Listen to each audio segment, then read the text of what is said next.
सहनाववतु सहनौ भुनक्तु सह वीर्यङ्करवावहै तेजस्विनावधीतमस्तु मा विद्विषावहै। ॐ शान्तिः शान्तिः शान्तिः। हरिः ॐ श्रीगुरुभ्यो नमः। हरिः ॐ। वन्दे देवमुमापतिं सुरगुरुं वन्दे जगत्कारणं वन्दे पन्नगभूषणं मृगधरं वन्दे पशूनां पतिं वन्दे सूर्यशशाङ्कवह्निनयनं वन्दे मुकुन्दप्रियं वन्दे भक्तजनाश्रयं च वरदं वन्दे शिवं शङ्करं वन्दे शिवं शङ्करम्।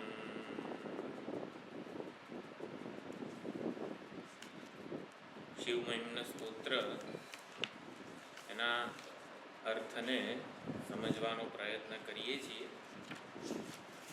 શ્રવણ જે નવધા ભક્તિ છે એમાં શ્રવણમ કીર્તનમ વિષ્ણોઃ સ્મરણમ પાદ સેવનમ અર્ચનમ વંદનમ દાસ્યમ સખ્યમ આત્મનિવેદનમ. તો 9 પ્રકારે ભક્તિના 9 પ્રકાર છે. ભગવાનનું ભજન આ રીતે થાય તો પહેલું છે શ્રવણ ભક્તિ. એ શ્રવણ ભક્તિમાં પરમાત્માનું જે કંઈ મહિમા હોય, જે કંઈ મહત્તા હોય, સ્વભાવ હોય, સ્વરૂપ હોય, ગુણ હોય એનું આપણે શ્રવણ કરીએ. ને શ્રવણ એને જ કહેવાય જ્યારે એના અર્થનું અનુસંધાન થતું હોય. એ શિવ મહિમના સ્તોત્ર જ્યારે બોલીએ ત્યારે એ કીર્તન ભક્તિ છે. કીર્તન એટલે શ્રવણ પછી કીર્તન આવે છે.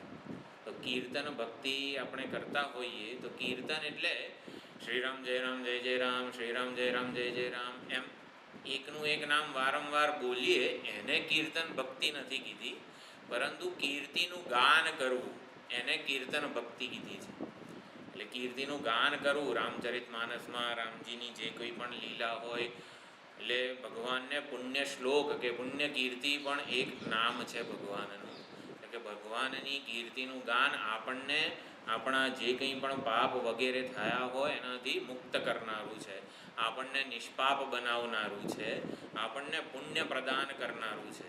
અને ભગવાનનું ભજન જો આવી રીતે આપણને પાપથી મુક્ત કરી આપણા નિષ્કામ પુણ્યોનું ભાથું વધારી આપે ત્યારે એ નિષ્કામ પુણ્યોનું ભાથું ભગવાન જુએ કે આ જીવમાં આટલા સુંદર નિષ્કામ પુણ્યો ભેગા થયા છે, ત્યારે ભગવાન પ્રસન્ન થાય છે અને પ્રસન્ન થઈને સદગુરુ રૂપે આપણા જીવનમાં અવતરિત થાય છે.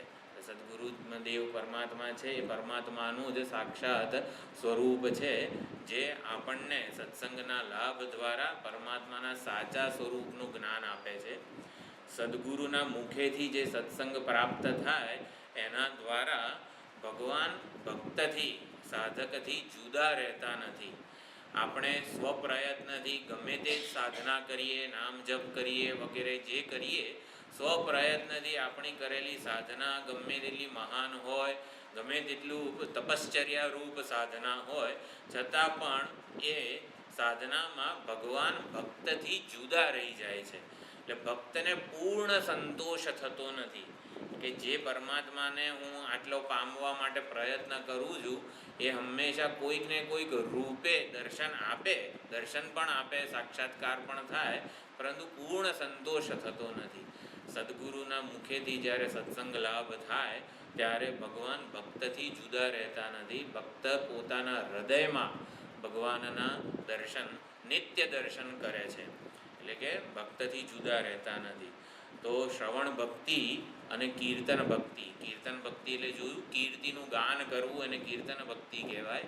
અને શ્રવણ ભક્તિ એટલે આપણે જ્યારે શિવ મહિમ્ન સ્તોત્રનું પારાયણ કરતા હોઈએ, વિષ્ણુ સહસ્રનામ સ્તોત્રનું પારાયણ કરતા હોઈએ, ત્યારે એ શ્લોકો જે છે એ આપણને પોતાને તો સંભળાવવા જોઈએ, સંભળાય અને એના અર્થનું જે કંઈ પણ અનુસંધાન થતું હોય, જે કંઈ પણ જાણતા હોઈએ અને જે કંઈ પણ યાદ આપણે રાખીએ. પહેલા શ્લોકમાં આટલી સુંદર રીતે સ્તુતિ થઈ છે ભગવાનની, બીજા શ્લોકમાં આ રીતે સુંદર સ્તુતિ થઈ છે. ભક્ત હંમેશા ભગવાનની સ્તુતિનું બહાનું જોતો હોય છે કે કોઈક રીતે મારા વાલા, મારા ઈષ્ટદેવની હું કોઈક રીતે પ્રશંસા કરું, સ્તુતિ કરું, એના મહિમાનું ગાન કરું. તો જે 7મો શ્લોક છે એમાં સુંદર વિચારપાતું પ્રાપ્ત થયું. નહીં સ્વાત્મા રામમ વિષય મૃગતૃષ્ણા ભ્રમયતી. તો ભગવાન મહાદેવ સ્વાત્મા રામ છે, આત્મ સ્વરૂપમાં હૃદયમાં જ સ્વાત્મા રામ છે, એટલે કે પોતાના જે ઈષ્ટદેવ છે રામજી છે, એમણે પોતાના હૃદયમાં જ નિત્ય દર્શન કરે છે એવું પણ કહેવાય. અને આત્મ સ્વરૂપે જ હંમેશા ભગવાન આનંદનું સાચું ઠેકાણું જાણે છે. એટલે કે આ હૃદયમાં જ આનંદ ઉપલબ્ધ છે, પરંતુ એ કોઈક રીતે જીવોને ખબર નથી. જીવો ભૂલી ગયા છે કે આનંદ સ્વરૂપ પરમાત્મા તો હૃદયમાં નિત્ય ઉપલબ્ધ જ છે. એ જીવોને અજ્ઞાનને લીધે ભૂલી ગયા છે, અને એટલે જ એ હૃદયમાં જે આનંદ સ્વરૂપ પરમાત્મા ઉપલબ્ધ છે એને જ બહાર જગતમાં શોધી રહ્યા છે. કોઈક વિષયમાં, કોઈક વ્યક્તિમાં, કોઈક અનુકૂળ પરિસ્થિતિઓમાં શોધી રહ્યા છે. જ્યારે એ શોધવાથી થાકી જાય, કંટાળી જાય, ત્યારે કે આ ક્યાંય આનંદ મળ્યો નહીં, એટલે આજે જગતમાં આટલું રખડ્યો હું, આટલું ભટક્યો, પણ ક્યાંય સુખ, શાંતિ, સલામતી મને મળી નહીં. છેવટે થાકી જાય છે, કંટાળી જાય છે આનંદની શોધમાં અને સૂઈ જાય છે. એટલે આનંદને શોધવાનો, હૃદયસ્થ પરમાત્માને શોધવાનો જ્યારે એ પ્રયત્ન છોડે છે, ત્યારે એ પરમાત્માને પ્રાપ્ત કરી લે છે. એટલે સુષુપ્તિમાં આનંદ સ્વરૂપ પરમાત્મા સાથે આપણે એક થઈને રહેલા હોઈએ છીએ. સુષુપ્તિમાં ભક્ત અને ભગવાનનો, સાધક અને સાધ્ય એવા પરમાત્માનો ભેદ હોતો નથી. અને એટલે જ માટે સુષુપ્તિ કે ઊંઘ આપણને આટલી વહાલી લાગે છે. કોઈ દિવસ આપણે એવું કીધું નથી, અરે આજે પાછું સૂઈ જવું પડશે. સૂઈ જવું તો બહુ જ વહાલું લાગે છે. કેમ? સુષુપ્તિ કે ઊંઘ આટલી વહાલી કેમ લાગે છે? કારણ કે આપણે આનંદ સ્વરૂપ પરમાત્મા સાથે એક થઈ ગયા હોઈએ છીએ. આનંદની શોધ બંધ થઈ ગઈ હોય છે. આનંદની શોધ બંધ થઈ ગઈ હોય, જેને પામવામાં આપણે મથી રહ્યા હતા, એ બંધ થઈ જાય અને એની સાથે એક રૂપ, એક તાદાત્મ્યાપન્ન થઈને રહીએ છીએ. અને જાગ્રત એટલે કે સવારે ઉઠીએ ત્યારે કોઈક રીતે એ અજ્ઞાન પાછું આવી જાય છે, અને જે સુષુપ્તિમાં ઊંઘમાં જે આનંદ સાથે એકરૂપ થયા હતા, આનંદને માણ્યો હતો, એને જગતમાં શોધવાનો પ્રયત્ન કરીએ છીએ. જગતમાં અનુકૂળ વ્યક્તિઓ, અનુકૂળ વસ્તુઓ, અનુકૂળ ભોગો, વિષયો કે અનુકૂળ પરિસ્થિતિઓ સર્જવાનો પ્રયત્ન કરીને એ ઊંઘમાં અનુભવેલી નિરાંતને, આનંદને આપણે મેળવવાનો પ્રયત્ન કરીએ છીએ.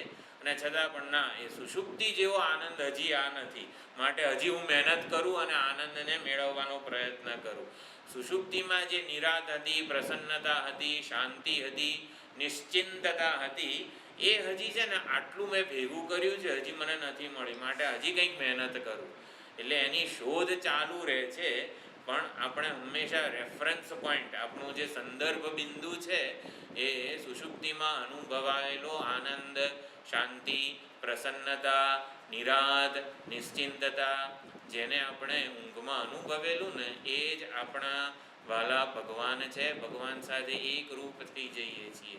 એટલે ભગવાનને આવી રીતે જાગ્રતમાં અને સ્વપ્નમાં આપણે શોધવાનો જે પ્રયત્ન કરીએ છીએ, સુષુપ્તિમાં એ પ્રયત્ન હોતો નથી, એ સ્વરૂપ આપણને પ્રાપ્ત થઈ જાય છે. નહીં સ્વાત્મા રામમ, સ્વાત્મા રામ હૃદયસ્થ પરમાત્માને ઓળખી લઈએ તો વિષય મૃગતૃષ્ણા ન ભ્રમયતી. વિષયોની મૃગતૃષ્ણા આપણને સતાવતી નથી. તો મહાદેવ જે છે, આપણા ઈષ્ટદેવતા કોઈ પણ હોય, એ સ્વાત્મા રામ છે, અને એના દ્વારા આપણને બોધ મળે છે કે આપણે પણ સ્વાત્મા રામ જ છીએ. કોઈક રીતે આપણા સ્વાત્મા રામ સ્વરૂપનું આપણને અજ્ઞાન છે, માટે એને આપણે જાણવાનું છે. સ્વાત્મા રામને જાણવાની જ્યારે ઈચ્છા જન્મે ત્યારે એ સ્વાત્મા રામ સ્વરૂપ પરમાત્મા પ્રસન્ન થાય અને સદ્ગુરુ રૂપે આપણા જીવનમાં અવતરે. અને સદ્ગુરુ પાસેથી સત્સંગ લાભ થાય ત્યારે આપણે આપણા હૃદયસ્થ પરમાત્માને ઓળખી શકીએ. અને જ્યારે હૃદયસ્થ પરમાત્માને ઓળખી લઈએ ત્યારે વિષયોની મૃગતૃષ્ણા, એટલે કે વ્યક્તિ, વસ્તુ, પરિસ્થિતિ કે જગત જે છે એમાં સુખ, શાંતિ, સલામતી, નિરાદ, નિશ્ચિંતતા શોધવાની જે પ્રવૃત્તિ છે એ નિવૃત્ત થઈ જાય. આપણે આનંદને, શાંતિને ઈચ્છાઓની પૂર્તિ દ્વારા મેળવવાનો પ્રયત્ન કરીએ છીએ. આપણે લાડુની, આઈસ્ક્રીમની કે કંઈ પણ, ખાલી ઉદાહરણ માટે કહું છું, એની ઈચ્છા થાય તો એ આપણે મેળવવાનો પ્રયત્ન કરીએ. એટલે લાડુ દ્વારા સુખ આપણને મળશે એવું જ્યારે આપણે માનતા હોઈએ ત્યારે લાડુની ઈચ્છાની પૂર્તિ કરવું, એટલે ઈચ્છા પૂર્તિ દ્વારા આપણે આનંદને મેળવવાનો, આનંદને શોધવાનો પ્રયત્ન કરીએ છીએ. એટલે હકીકતમાં તો ઈચ્છાની પૂર્તિને નહીં, પરંતુ ઈચ્છાથી છૂટવા માગીએ છીએ આપણે.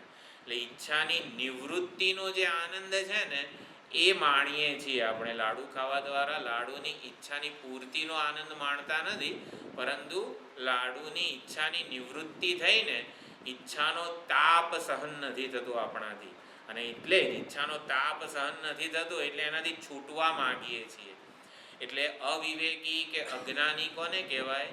કે જે ઈચ્છા પૂર્તિ દ્વારા આનંદ શોધવાનો પ્રયત્ન કરે. અને મહાત્માઓ, સદ્ગુરુઓ, ભક્તો વગેરે જે છે એ જાણી ચૂક્યા છે કે ગમે તેટલી ઈચ્છાઓ પૂર્તિ કરીશું, ઈચ્છાઓનો અંત છે જ નહીં. હકીકતમાં ઈચ્છાની પૂર્તિ દ્વારા તો હું ઈચ્છાની નિવૃત્તિને ઝંખી રહ્યો છું. એટલે ઈચ્છા જો નિવૃત્ત થઈ જાય તો પછી ઈચ્છાની પરતંત્રતાથી મુક્ત થઈ જઈએ. અને ઈચ્છાની નિવૃત્તિ માત્ર ને માત્ર સ્વાત્મા રામને જાણવાથી થાય છે. એકવાર પરમાત્માને આપણે ઓળખી લઈએ, પરમાત્માનું જ્ઞાન પ્રાપ્ત થઈ જાય સદ્ગુરુના સત્સંગના લાભ દ્વારા, પછી ઈચ્છાઓની કોઈ પરતંત્રતા રહેતી નથી. આપણી વૈદિક સંસ્કૃતિમાં શ્રી કૃષ્ણ પરમાત્મા હોય, કૈલાસવાસી શિવજી હોય, એમનું રૂપ સૌંદર્યથી આટલું બધું કેમ સુંદર વર્ણન છે આપણા પુરાણોમાં ભગવાનના રૂપનું, ભગવાનના સગુણ સાકાર રૂપનું, ભગવાનના અર્વાચીન રૂપનું આટલું સુંદર અને વિસ્તૃત નિરૂપણ કેમ છે? જેથી આપણે જગતને ભૂલી જઈએ. જગતને ભૂલીને જ્યારે પરમાત્માનું ચિંતન થાય, એટલે કે જગત પ્રત્યે આપણને વૈરાગ્ય જન્મે અને માત્ર ને માત્ર પરમાત્મા માટે જ પ્રેમ રહે, જગત માટે કોઈ આસક્તિ ના રહે, અને પરમાત્મા માટે શુદ્ધ નિત્ય પ્રેમ જન્મે, એના માટે જ ભગવાનના સગુણ સાકાર રૂપનું આટલું સુંદર વર્ણન છે. અને સગુણ સાકાર રૂપની ભક્તિનું પણ આપણા આચાર્યો દ્વારા સુંદર રીતે પ્રતિપાદન થયેલું છે. તો આ પ્રમાણે નહીં સ્વાત્મારામમ વિષય મૃગતૃષ્ણા ભ્રમયતી, આગળ જે શ્લોકમાં મહોક્ષ ખટ્વાંગમ વગેરે જે તંત્રોપકરણ, એટલે કે જીવન નિર્વાહ માટેની સાધન સામગ્રી ભગવાન અત્યંત દરિદ્ર લાગે, પરંતુ હકીકતમાં એ વૈરાગ્યનો વૈભવ બતાવે છે કે વૈરાગ્યના વૈભવની સામે ગમે તેટલી સમૃદ્ધિ પણ ઝાંખી પડી જાય છે. એટલે એ દીનતા નથી હકીકતમાં, પરંતુ વૈભવ છે. તો આ પ્રમાણે નહીં સ્વાત્મારામમ વિષય મૃગતૃષ્ણા ભ્રમયતી, જીવન નિર્વાહ માટે જે સાધનો આપણે જે સાધનો ઉપયોગી છે એ બધા સાધનોનો સદુપયોગ કરવાનો છે અને લક્ષ્યને ધ્યાનમાં રાખવાનું છે. લક્ષ્ય એક જ છે, પરમાત્માની પ્રાપ્તિ, પરમાત્મા સ્વરૂપનું જ્ઞાન. એ પરમાત્માને મારા હૃદયમાં જ મારે ઓળખવા છે, નહીં કે ક્યાંક પરમાત્મા મારાથી જુદા હોય અને એમને ઓળખવાનો પ્રયત્ન કરું. પરમાત્માને મારે મારા હૃદયમાં જ જાણવા છે, ઓળખવા છે, જેથી પરમાત્માના નિત્ય દર્શન થાય. પરમાત્મા જરાય આઘા હોય ને તોય એ ઊંઘમાં તો મારી જોડે ના હોય, મારાથી જુદા હોય ને તોય એકવાર તો જાણે કે એમને છોડવા પડે. પણ હું એવું જરા પણ ઈચ્છતો નથી કે પરમાત્મા એક ક્ષણ માટે પણ મારાથી દૂર ના હોય. એવું ક્યારે હોય જ્યારે મારા હૃદયમાં જ એમને હું ઓળખી લઉં. એવું સુંદર હૃદય હું મારું નિર્માણ કરું, જેમાં રાગ દ્વેષ વગેરે કોઈ પણ આ વૃત્તિઓ ન હોય, એવું સુંદર મારું હૃદય કમળ ખીલે કે જેથી પરમાત્માને જ એવું મન થાય કે એ જ સાક્ષાત નિત્ય નિવાસ કરે મારા હૃદય કમળમાં. એવી સુંદર બધી પ્રાર્થનાઓ પણ હવે છે. યોગ વશિષ્ઠ મહારામાયણ જે વાલ્મીકી ઋષિએ રચ્યું એમાં આ વસ્તુની એક ચર્ચા છે. હરણનું ઉદાહરણ આપે છે. યોગ વશિષ્ઠ મહારામાયણ લખ્યું છે વાલ્મીકી ઋષિએ, પરંતુ છે એમાં વશિષ્ઠ ઋષિ અને રામચંદ્રજીનો સંવાદ. તો એમાં હરણનું ઉદાહરણ છે. તો એક હરણનું બચ્ચું આવી રીતે દોડતા દોડતા ખીણમાં પડી ગયું. પણ એ ખીણ એટલે ચોમાસાની ઋતુ હતી, વરસાદ પડતો હતો, લીલુંછમ ઘાસ હતું અને સુંદર બધા સરોવરમાં પાણી વગેરે બધું ભરાયેલું હતું. તો એ ખીણમાં પડ્યું એટલે થોડી વાર તો બેભાન થઈ ગયું, પણ જ્યારે ઉઠે છે ત્યારે આજુબાજુ લીલું ઘાસ જુએ છે, નદી ને સરોવર ને પાણી વગેરે જુએ છે, અને કોઈ ભયાનક પ્રાણીઓ વગેરે કોઈ છે નહીં એવું એને ખબર પડે છે. અત્યંત પ્રસન્ન થઈ જાય છે, એકદમ ગેલમાં આવીને દોડાદોડ કરે છે, થોડું થાય લીલું ઘાસ ખાય છે, પાણી પીએ છે, ને આમ એ એનો સમય પસાર કરે છે કે આ મને જે જોઈએ ને એ બધું મને હવે મળી ગયું છે, એટલે આ ખીણમાંથી બહાર નીકળવાની મારે હવે જરૂર નથી. લીલું ઘાસ જોઈએ, પાણી જોઈએ, બીજું શું હરણના બચ્ચાને જોઈએ. અહીંયા કોઈ હિંસક પ્રાણીઓનો ત્રાસ પણ નથી, ચાલો અહીં જ રહી જઈએ, હવે બહાર નીકળવું નથી. તો એમ કરીને હવે ચોમાસું છે, ચોમાસું જેમ જેમ પસાર થઈ જાય છે એમ એમ ધીમે ધીમે પાણી ઓછું થતું જાય છે, લીલું ઘાસ પણ ઓછું થતું જાય છે, ઘાસ ધીમે ધીમે સુકાઈ જાય છે. ખીણમાં વરસાદ ના પડે પછી ઘાસ પણ સુકાઈ જાય, પાણી પણ ન રહે, ત્યારે હરણને એવું થાય છે કે આ ખીણમાં આ જે છે કંઈ એ બધું કાયમ માટે એવું ને એવું રહેવાનું નથી, માટે મારે ખીણમાંથી બહાર નીકળવાનો રસ્તો તો જરૂર શોધી રાખવો પડે. તો આવી રીતે ખીણમાંથી બહાર નીકળવાનો રસ્તો ક્યારે શોધાય? જ્યારે આપણું શરીર આપણને સાથ આપનારું હોય, આપણામાં શક્તિ સામર્થ્ય વગેરે બધું હોય તો આપણને એનો લાભ મળે અને આપણે ખીણમાંથી બહાર નીકળવાનો રસ્તો શોધી શકીએ. તો જ્યારે ચોમાસું જતું રહ્યું, બધું લીલું ઘાસ સુકાઈ ગયું, પાણી સુકાઈ ગયું, ત્યારે પછી આવી રીતે હરણનું બચ્ચું કંઈ કરી શક્યું નહીં. તો એવું જ આ વાલ્મીકીજી જે કહે છે અહીંયા, આપણે બધા જ સંસાર રૂપી ખીણમાં પડેલા છીએ. સંસાર રૂપી ખીણમાં પડ્યા છીએ અને દેખાય છે શું? ચોમાસા રૂપી જે યુવાની હોય ત્યારે લીલુંછમ ઘાસ ને પાણી બધું મળી રહે છે. મારી ઈચ્છા પ્રમાણે મારે જે કરવું હોય ને કરી શકું છું. સુખી થવાના ઉપાયો મને ખબર છે અને એને હું એ દ્વારા સુખી થઈ જઈશ. સુખી, શાંત, સલામતી, એના માટે જે કંઈ પ્રયત્ન કરવા પડે એટલું મારું સામર્થ્ય છે, મારામાં બુદ્ધિ છે, મારામાં બળ છે, માટે હું મારા પ્રયત્નથી સુખી થઈ જઈશ. એ સંસાર રૂપી ખીણમાંથી આ યુવાની રૂપી જે છે ચોમાસું એ હોય ત્યાં સુધી સૂઝતું જ નથી. આપણી ઈચ્છા પ્રમાણે, આપણા ધાર્યા પ્રમાણે જ્યાં સુધી થાય ત્યાં સુધી સૂઝતું જ નથી કે આ ખીણમાંથી ભલે અત્યારે બહાર ના નીકળવું પણ બહાર નીકળવાનો રસ્તો તો જરૂર શોધી રાખવો જોઈએ. કારણ કે આ ખીણમાં કશું જ એવું ને એવું રહેવાનું નથી. પરમાત્માએ જગત સર્જ્યું જ એવું છે કે જગતનું એક પણ વ્યક્તિ, વસ્તુ, પરિસ્થિતિ કાયમ માટે એવા ને એવા ન રહે. દુઃખદ પરિસ્થિતિઓ પણ આવીને જતી રહે, સુખદ સંજોગો પણ આવીને જતા રહે.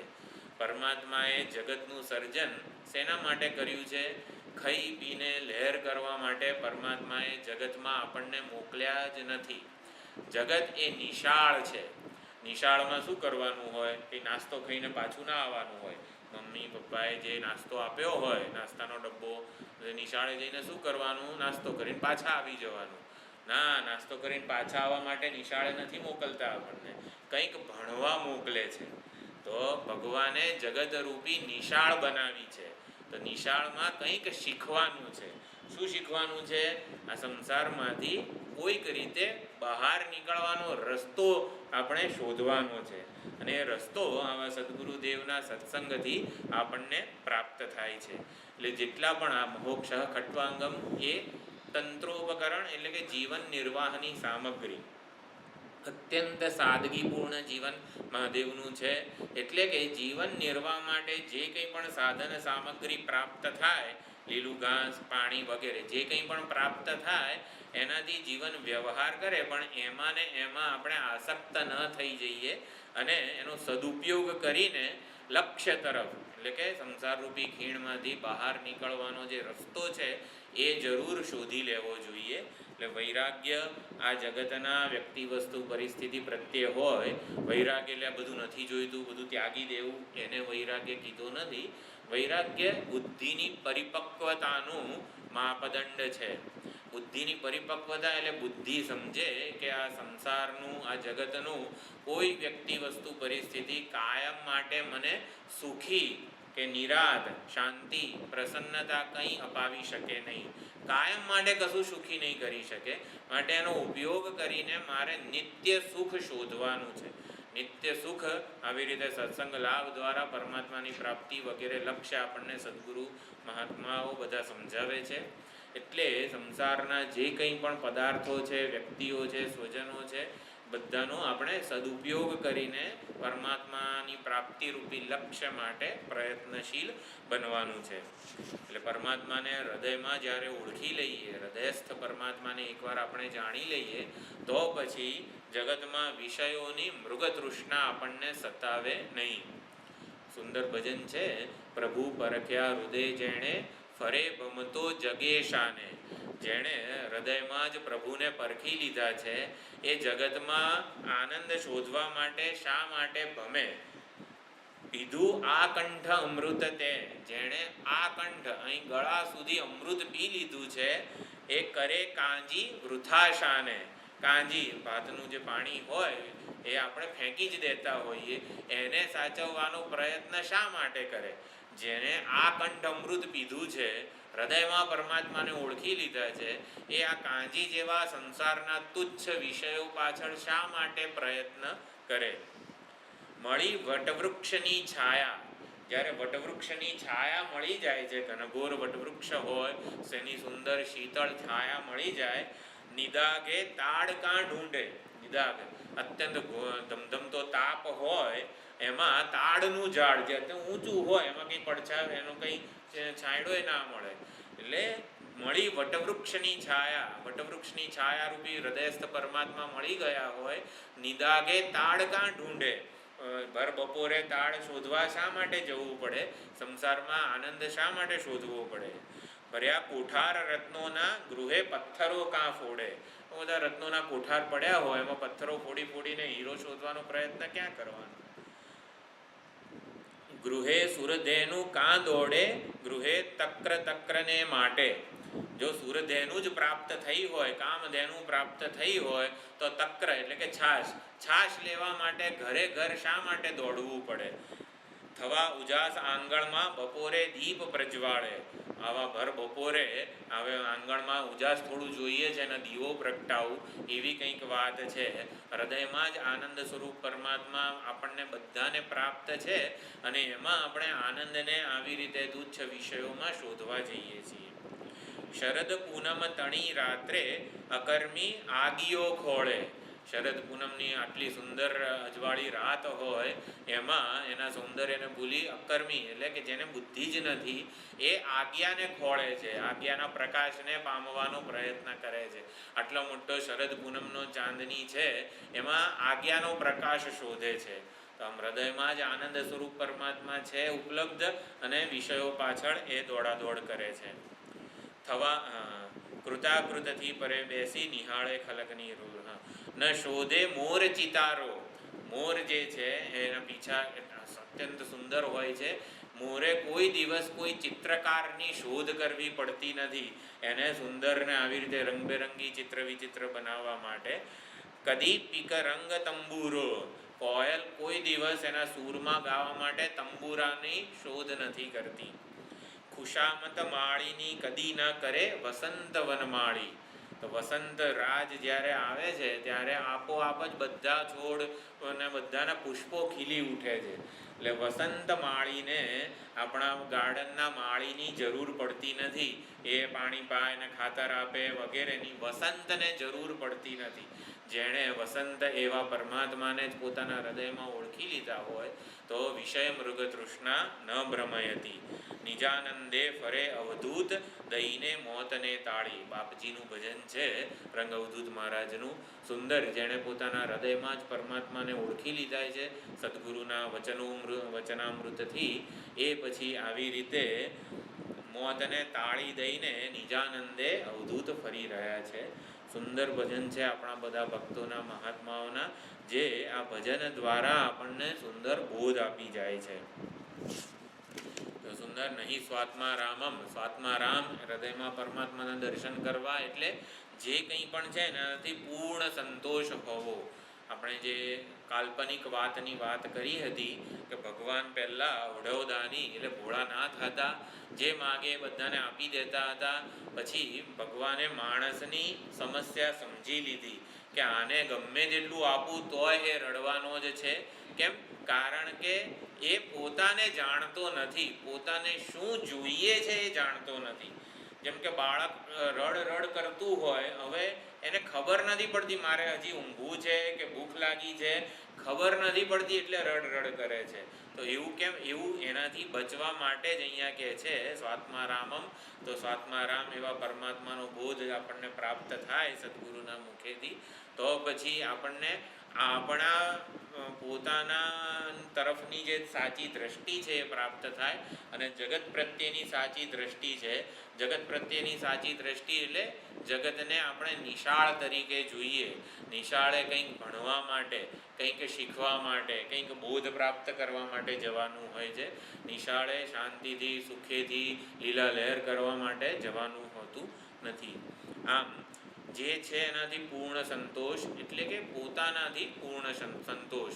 જ્યારે આનંદને આપણે આપણા હૃદયમાં ઓળખી લઈએ, આનંદ સ્વરૂપ પરમાત્માને, ત્યારે આનંદની ભીખ માગવા માટે આપણે જગતમાં હાથ લાંબો કરવો ના પડે. આ જ સ્વાત્મા રામ શબ્દનું પુષ્પદંતાચાર્ય રહસ્ય સમજાવે છે. સાધકે જે વિરક્ત સાધક છે એ લોકોએ યદૃચ્છા લાભ સંતુષ્ટ, જે કંઈ પ્રાપ્ત થાય ઈશ્વર ઈચ્છાથી એમાં સંતોષ માનીને આવી રીતે આગળ વધવું જોઈએ. પરમાત્માની પ્રાપ્તિરૂપી જે લક્ષ્ય છે એના તરફ જ ગતિ કરવી જોઈએ. તો આ પ્રમાણે વૈરાગ્યરૂપી સુખના મહાન વૈભવની પણ આ 7મા શ્લોકમાં વાત કરી. 8મા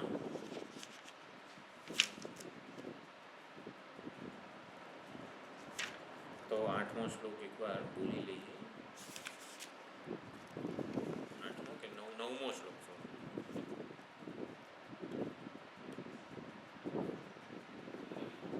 અહીં સ્વાત્મા રામમ 8મા શ્લોકમાં કીધું. બરાબર. 1 થી 9 શ્લોકો છે એમાં તત્વજ્ઞાન પ્રધાન નિરૂપણ છે. 10મા શ્લોકથી ભક્તિ પ્રધાન નિરૂપણ શરૂ થશે. તો 9મો શ્લોક એ છેલ્લો છે. ધ્રુવમ કશ્ચિત સર્વમ સકલમ પરસ્ત્વદ્રુવમિદં પરો દ્રવ્યાદ્રવ્યે જગતિ ગદતિ વ્યસ્ત વિષયે સમસ્તેપ્યેતસ્મિન પુરમદનતૈર્વિસ્મિતૈવ સ્તુવંજિર્રેમિ ત્વામ ન ખલુ નનુ દૃષ્ટા મુખરતા. કંઈક ભાવ એવો છે કે આંધળાઓ ઘણા બધા ભેગા થયા અને હાથીને સ્પર્શ કરીને કહે છે. કોઈક આંધળો કે હાથી થાંભલા જેવો છે, કોઈ કે હાથી સુપડા જેવો છે, કોઈ કે હાથી લાકડી જેવો છે, સોટી જેવો છે. એટલે આવી રીતે જુદા મત પ્રમાણે પોતાની માન્યતા અનુસાર હાથી વિશે બધી પોતાનો મત રજૂ કરે છે કે હાથી આવો છે, હાથી આવો છે. એ બધા ભેગા થાય તો પણ હાથીનું સંપૂર્ણ વર્ણન કરી શકે નહીં. એટલે કે પૂર્ણનું જ્ઞાન ક્યારે થાય, હાથી શું છે એ જોવાનું એ લોકો પાસે પ્રમાણ જ નથી. તો પ્રમાણ એટલે જ્ઞાન પ્રાપ્તિનું સાધન. તો હાથી વગેરે જે છે એનું નક્કી કરવાનું સાધન શું છે? આંખ. તો આપણી આંખ વડે જેણે હાથીને જોયો છે એ જે આંધળાઓની વાત સાંભળીને શું પ્રતિભાવ આપે? તો એનાથી રહી ન શકાય કે અરે રે, તમે જે આ બધું હાથી વિશે બોલી રહ્યા છો એવો તો હાથી છે જ નહીં. હાથીને જોવા માટેનું જે પ્રમાણ છે એ જ તમારી પાસે નથી. અને માટે તમે સૌથી પહેલાં તમારે એટલે પ્રમાણ પ્રાપ્ત કરવું જોઈએ. તો આવી જ કંઈક વાત પરમાત્મા અને આ જગત વિશે લોકો કંઈક પોતાની માન્યતા અનુસાર કહી રહ્યા છે કે પરમાત્માને કારણ અને જગતને કાર્ય આપણે સમજીએ. જેમ માટીમાંથી ઘડો બને, દૂધમાંથી દહીં બને. દૂધને કારણ કહેવાય, દહીંને કાર્ય કહેવાય, માટીને કારણ કહેવાય અને ઘડાને કાર્ય કહેવાય. તો કાર્ય અને કારણ વચ્ચેનો સંબંધ પોતપોતાની રીતે બધા વિચારે છે. અને કાર્યના આધારે કારણનું અનુમાન પણ કરે છે. તો જગત અને પરમાત્મા એને કાર્ય અને કારણ રૂપે સમજીએ તો કારણ એટલે પરમાત્મા અને એમાંથી આ જગત જન્મ્યું છે. પરમાત્માએ જે જગતનું સર્જન કર્યું છે તો જગતને કાર્ય કહેવાય, ઇફેક્ટ કહેવાય. તો આ પ્રમાણે કાર્ય અને કારણ વચ્ચેનો સંબંધ પોતપોતાની રીતે પોતાની બુદ્ધિ અનુસાર પોતાના તર્ક દોડાવીને બધા વિચારકો કંઈક ને કંઈક માન્યતાને રજૂ કરે છે. જગત આવું છે અને પરમાત્મા આવા છે. પરમાત્મા આવા છે, જગત આવું છે. જગત દેખાય છે એટલે જગતને જોઈને પરમાત્માનું અનુમાન કરે છે કે પરમાત્મા આવા હોવા જોઈએ. એટલે જે એ બધી જ માન્યતાઓ હકીકતમાં આંધળાઓ હાથીનું વર્ણન કરે ને એના જેવી છે. અને પુષ્પદંત અહીં ગંધર્વરાજ એવું કહે છે કે મારાથી હવે રહેવાતું નથી કે જેણે પ્રમાણથી જ આ કાર્ય અને કારણનો સંબંધ જોયો નથી એ બધા આવી ગમે તે રીતે વાતો કરે છે, મારાથી રહી શકાતું નથી. અને હવે હું નિર્લજ્જ થઈને એટલે કે નિર્લજ્જ એટલે લજ્જા હવે હું રાખતો નથી. જેમ કે હાથીનું વર્ણન કરતા હોય ત્યારે આપણાથી રહેવાય નહીં કે અરે રે, તમે બધા જેવું હાથીનું વર્ણન કરો છો એવું નથી, આપણાથી રહેવાય નહીં ને આપણે બોલી ઉઠીએ. તો એવી જ રીતે પુષ્પદંત પણ અહીંયા એવું જ કંઈક કરે છે કે બધા જુદી જુદી રીતે જગતનું અને જગતના કારણ એવા પરમાત્માને વિશે કંઈક પોતાના વિચારો રજૂ કરે છે. અને પુષ્પદંત તો આપણા વૈદિક સંસ્કૃતિને અનુસરનારા છે, સનાતન વૈદિક ધર્મના રહસ્યને જાણે છે. અને માટે એ હવે વાચાળ બની ગયા છે કે અરે રે, તમે બધા વિચારકો જેવું પરમાત્મા વિશે માનો છો એવું હકીકતમાં નથી. પરમાત્મા આવી રીતે જે સગુણ અને સાકાર પરમાત્માના 3 રૂપની વાત આપણી સંસ્કૃતિમાં છે. નિર્ગુણ, નિરાકાર રૂપ. નિર્ગુણ અને નિરાકાર રૂપ એટલે આપણા સર્વના હૃદયમાં જે ચૈતન્ય સ્વરૂપ પરમાત્મા છે એ નિર્ગુણ અને નિરાકાર રૂપ છે. પછી સગુણ નિરાકાર રૂપ. તો સગુણ અને નિરાકાર રૂપ જે છે એટલે પરમાત્મા સમગ્ર જગતનું સર્જન કરે છે, સમગ્ર જગતને ટકાવી રાખે છે, પાલન કરે છે, સમગ્ર જગતને પોતાના સાથે એક કરી લે છે એટલે કે સંહાર કરે છે. તો જગતને સર્જનહાર, જગતના પાલનહાર, જગતના સંહાર કરનારા જે છે ભગવાનનું રૂપ એને સગુણ નિરાકાર રૂપ કહેવાય. અને સગુણ સાકાર રૂપ એટલે કે શ્રી કૃષ્ણ પરમાત્મા, રામ ભગવાન, શંકર ભગવાન, કૈલાસવાસી જે કંઈ પણ રૂપ છે એને સગુણ સાકાર રૂપ કહેવાય. તો પરમાત્માના આ બધા જ રૂપની 1 થી 8 શ્લોકોમાં પુષ્પદંત ગંધર્વરાજે સ્તુતિ કરી.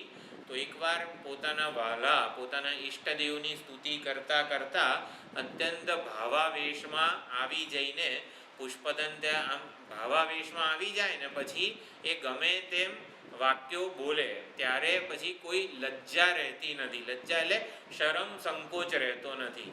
જ્યારે આપણા કોઈક ઈષ્ટ વસ્તુના વખાણ કરતા હોઈએ, લાડુના વખાણ લાડુ બહુ ભાવતો હોય છે નાના છોકરાઓને, લાડુના વખાણ સાંભળતો હોય, લાડુના વખાણ કરતો હોય, પછી એ વાચાળ બની જાય. વાચાળ બની જાય એટલે બસ વખાણ કરતાં કરતાં ક્યાંય પહોંચી જાય.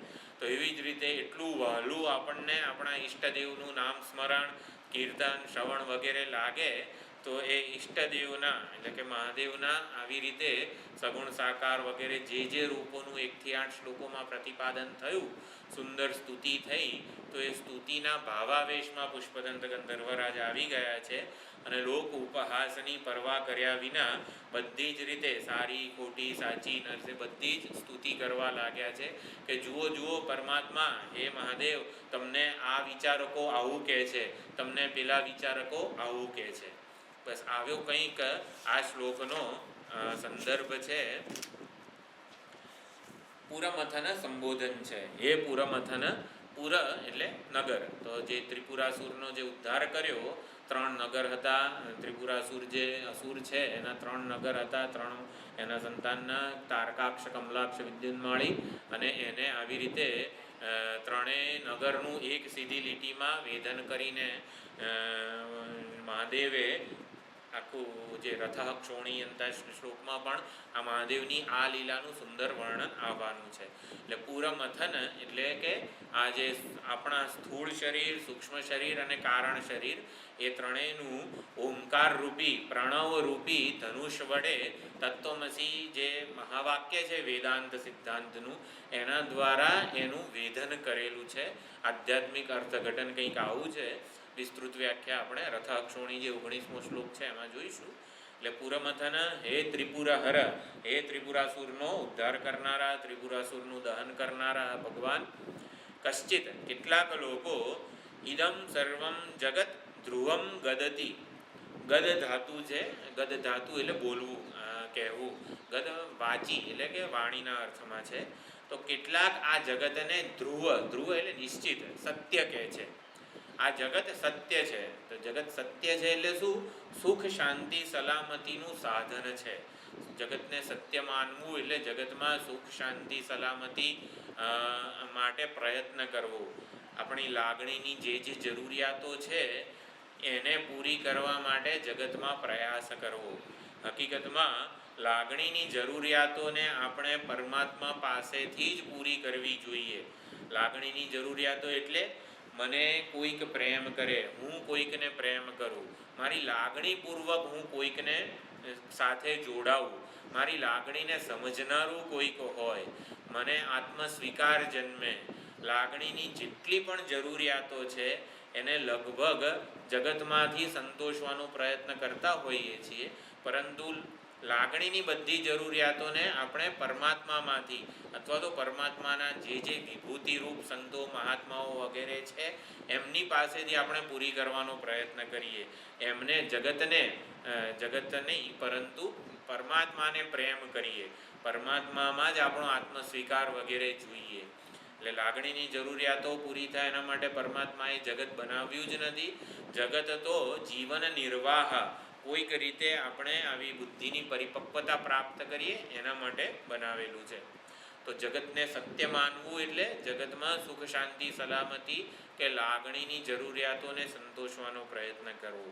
એટલે જે લોકો આવી રીતે બુદ્ધિની પરિપક્વતાને પામ્યા નથી એ લોકો એવું કહે છે કે આ જગત સત્ય છે. ઇદમ સર્વમ જગત ધ્રુવમ ગદતિ. ધ્રુવમ કશ્ચિત સર્વમ વગેરે જે શ્લોક છે એમાં ધ્રુવમ એટલે કે સત્ય, નિશ્ચિત. આ જગતને સત્ય કહે છે. અપરમ તુ એટલે બીજા કેટલાક લોકો સકલમ અધ્રુવમ વદતિ. કેટલાક લોકો, ઘણા વિચારકો વિચાર કરીને એવું સમજે છે કે આ જગતનું કોઈ રૂપ એવું ને એવું રહેતું નથી. જગતની કોઈ વ્યક્તિ વસ્તુ પરિસ્થિતિ એનું એવું ને એવું કાયમ રૂપ એનું રહેતું નથી, એ બદલાયા કરે છે. એટલે જગતનું કોઈ રૂપ વિશ્વસનીય નથી. એના આધારે સંસારની ઓલી ખીણ જેવું છે, એના અમુક સમય માટે સુખ આપે પછી એ સુખ આપતું નથી. એટલે આવું કેટલાક વિચારકો, વિચક્ષણ બુદ્ધિશાળીઓ સમજી લે છે. એટલે એ લોકો જગતને ક્ષણિક કહે છે. આ તો ક્ષણિક છે બધું. એટલે સકલમ અધ્રુવમ ગદતિ. પછી પરહ વ્યસ્ત વિષયે, કેટલાક વ્યસ્ત વિષયમાં, વ્યસ્ત એટલે એક સિંગલ વિષયમાં વ્યષ્ટિ સ્તરે અને સમષ્ટિ સ્તરે. તો સમષ્ટિ એટલે જરા ટેકનિકલ શબ્દો છે, બધા પારિભાષિક શબ્દો. સમષ્ટિ એટલે જંગલને સમષ્ટિ કહેવાય અને એક વૃક્ષ હોય એને વ્યષ્ટિ કહેવાય. એટલે એક એક એક જેમ કે 100 ગાયો હોય તો ગાયની સમષ્ટિ કહેવાય, ગાયનું ટોળું કહેવાય. તો ટોળુંને આપણે સમષ્ટિ કહીશું. સમષ્ટિ માટે આ શ્લોકમાં સમસ્ત શબ્દ વાપરેલો છે. અને એક એક ગાય કે એક એક વૃક્ષ હોય એને વ્યષ્ટિ કહેવાય, તો એને વ્યસ્ત વિષય એવું કીધેલું છે. એટલે ઘણા વ્યસ્ત વિષયમાં એવું કહે છે કે જીવો બધા જે જીવો છે ને એ નિત્ય છે, એવા ને એવા રહેનારા છે. અને જીવોનું જે મમત્વપૂર્વકનું અભિમાન વગેરે જે છે, આ મારું ઘર છે, આ મારી સંપત્તિ છે, આ બધું જ હંમેશા અધ્રુવ છે, કાયમ એવું ને એવું રહેતું નથી. અને સમસ્ત વિષય એટલે સમષ્ટિ સ્તરે. સમષ્ટિ સ્તરે એટલે ઘણા વિચારકો, જેમ કે આપણે તાર્કિકો જે 4થા અને 5મા શ્લોકમાં આક્ષેપોનો વિચાર કરેલો કે પરમાત્મા વિરુદ્ધ કેટલાક વિચારકો, કેટલાક નાસ્તિકો, કેટલાક તાર્કિકવાદીઓ જુદા જુદા આક્ષેપો કરે છે કે ભગવાને આ જગતનું સર્જન કેવી રીતે કર્યું, કે જે કંઈક વિચારવા મથે છે કે આ જગત પરથી જગતના કારણ એવા પરમાત્માને સમજવાનો પ્રયત્ન કરે છે. હકીકતમાં જગત પરથી જગતના કારણ એવા પરમાત્માને સમજવાનો પ્રયત્ન નથી કરવાનો. પરમાત્માને જાણવા માટે, પરમાત્માને ઓળખવા માટે, પરમાત્માનું જ્ઞાન પ્રાપ્ત કરવું હોય તો પોતાની બુદ્ધિ પ્રમાણ નથી. એમાં બુદ્ધિથી સમજવા જઈશું તો આંધળાઓ હાથીનું વર્ણન કરે ને એવું જ વર્ણન કરી બેસીશું. એના બદલે આપણે સદ્ગુરુ અને આપણા શાસ્ત્રો પાસે જવું જોઈએ અને એ લોકો જે પ્રમાણ આપણને કહે એ રીતે આપણી બુદ્ધિ એમને શરણાગત થાય. એ જે કહે છે એને સમજવા માટે પ્રયત્નશીલ રહે. પોતે સમજવાનો પ્રયત્ન ન કરે, પરંતુ આપણા શાસ્ત્રો, આપણા મહાત્માઓ જે રીતે પરમાત્માને સમજાવે છે એ રીતે એને સમજવાનો, ઓળખવાનો પ્રયત્ન કરે. તો આમાં આ રીતે પરમાત્મા પુષ્પદંત ગંધર્વરાજ કહે છે કે પરમાત્મા વિશે અને પરમાત્માના કાર્ય એવા જગત વિશે બધા લોકો જુદું જુદું કહે છે. તો એ બધા લોકો જાણે કે પરમાત્માની સ્તુતિ જ કરી રહ્યા છે અને એ વાક્યોથી હું પણ પરમાત્મા તમારી સ્તુતિ કરું છું. બાળક સમુદ્ર કિનારે રેતીનો ઢગલો હોય તો આવી રીતે મહેલ બનાવે, આમ ઘર બનાવે અને પછી મમ્મી પપ્પા વગેરેને કહે, જુઓ મમ્મી પપ્પા આ તમારો રૂમ છે, જો પછી આ દાદા દાદીનો રૂમ છે, પછી આ મારો ભણવાનો રૂમ છે અને આ મારે અહીંયા રમવાનું સ્થાન છે. આવું જ્યારે બોલે ત્યારે પિતા શું કરે? આમ પ્રસન્ન થાય ને બાળક ઉપર કંઈ ગુસ્સે ના થાય. હકીકતમાં કંઈ આ મહેલ નથી, કંઈ ઘર નથી, આમાં કંઈ રહેવાની જગ્યાએ નથી, છતાં પણ બાળક આવું, નાનું બાળક આવું બોલતું હોય તો જાણે કે એ જેના માટે બોલે છે પિતા તો પ્રસન્ન થાય અને એનો સ્વીકાર કરે છે. આમ આવી જ રીતે પરમાત્મા વિશે કે જગત વિશે આપણે આપણી બુદ્ધિથી કંઈક કલ્પના કરીને કહીએ કે આ જગત તો નિત્ય છે, આ જગત તો સુખનું સાધન છે, પરમાત્માએ બનાવેલું છે, તો આ બધું જે કંઈ પણ બોલીએ ને એ બધું આ રેતીના ઢગલામાં આપણે મહેલ બનાવીને માતા પિતાને કહીએ એના જેવું જ છે. એટલે ભગવાનને ખબર છે, જે ભગવાનના સાચા સ્વરૂપને જાણતા નથી એવા ભક્તો વડે થયેલી સ્તુતિથી ભગવાન પ્રસન્ન જ થાય. જેમ પિતાજી પ્રસન્ન થાય બાળકના આવા કાલા ઘેલા વાક્યોથી, બાળકની સમજથી, કે પોતાની સમજ પ્રમાણે તો એ સાચો છે. એમ આંધળાઓ જ્યારે હાથીનું વર્ણન કરતા હોય ત્યારે પોતાની કલ્પના પ્રમાણે, પોતાની સમજ પ્રમાણે તો એ સાચા જ છે, એટલે એ ખોટા છે એવું જાણે કે આપણે ન કહી શકીએ, કારણ કે એમની પાસે સાચું પ્રમાણ નથી. પ્રમાણ એટલે જ્ઞાન પ્રાપ્તિનું સાધન, વસ્તુને ઓળખવાનું. જેમ કે અત્યારે આ પુષ્પ છે તો આ પુષ્પનો કેસરી રંગ છે, એના માટે આપણી પાસે ચક્ષુરૂપી, આપણી આંખ રૂપી પ્રમાણ છે. તો રંગ અને રૂપને જોવા માટે આપણી પાસે આંખ પ્રમાણ છે. તો એવી રીતે પરમાત્માને ઓળખવા માટે પ્રમાણ આપણી બુદ્ધિ નથી. આપણા આચાર્યો દ્વારા જ્યારે શાસ્ત્રના વાક્યોનો ઉપદેશ થાય, એટલે કે સત્સંગ લાભ થાય ને, એ સત્સંગ રૂપી આંખ, એટલે કે સત્સંગ જ પ્રમાણ છે. એટલે સદગુરુ દ્વારા જે સત્સંગ થતો હોય છે એ દ્વારા પરમાત્માને આપણે જાણવાના છે, ઓળખવાના છે, એ જ પ્રમાણ છે. એટલે પ્રમાણ જ્યારે ન હોય ત્યારે જે કંઈ પણ આપણે બોલીએ, જે કંઈ પણ માન્યતા રજૂ કરીએ એટલે પરમાત્મા પ્રસન્ન ભલે થાય, પ્રસન્ન થાય, કંઈ ગુસ્સે ના થાય, જેમ પિતાજી ગુસ્સે ના થાય એવી રીતે.